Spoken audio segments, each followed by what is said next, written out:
16 साल German chancellor का ओहदा संभालने के बाद अब मेर्केल जा रही हैं। So wahr mir Gott helfe. मेर्केल की क़यादत में जर्मनी ने खूब इक़्तिसादी तरक्की की, लेकिन कुछ नाक़दीन की राय में मेर्केल ने अपने आप को बहुत ज़्यादा कामों में उलझा लिया था। इसलिए अब इनके जानशीन को बहुत बड़े बड़े मंसूबों पर जारी काम को आगे बढ़ाना होगा। नंबर 1, माहौल दोस्त तवानाई की तरफ मुंतकली।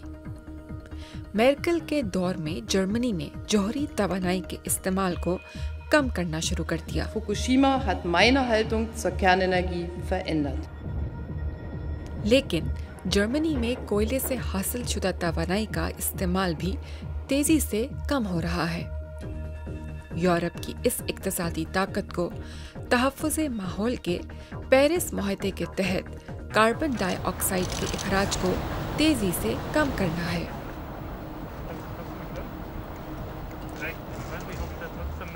Wenn wir das Richtige tun, Energie einsparen, CO2-Emissionen vermeiden, dass wir dann auch eine gute Chance haben, das Thema zu bewältigen.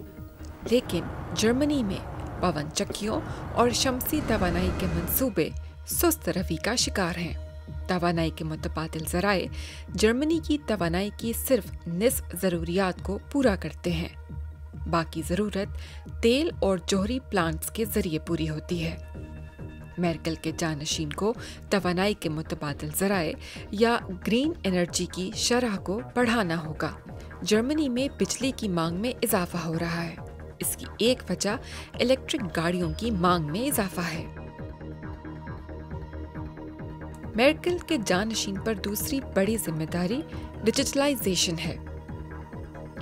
Germany एक इंडस्ट्रियल मुल्क है, लेकिन दीगर ममालिक की निस्बत यहाँ हाई स्पीड इंटरनेट की दस्तयाबी एक मसला है।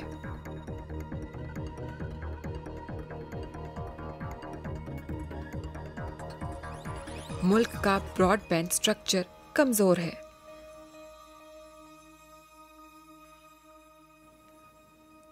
कोरोना वायरस की वबा ने जर्मनी में इंतहाई सुस्त हुकूमती सिस्टम्स, स्कूलों में डिजिटल प्लेटफॉर्म्स की कमी और तिब के शोबे में टेक्नोलॉजी के इस्तेमाल की कमी जैसे मसाइल को अयां कर दिया।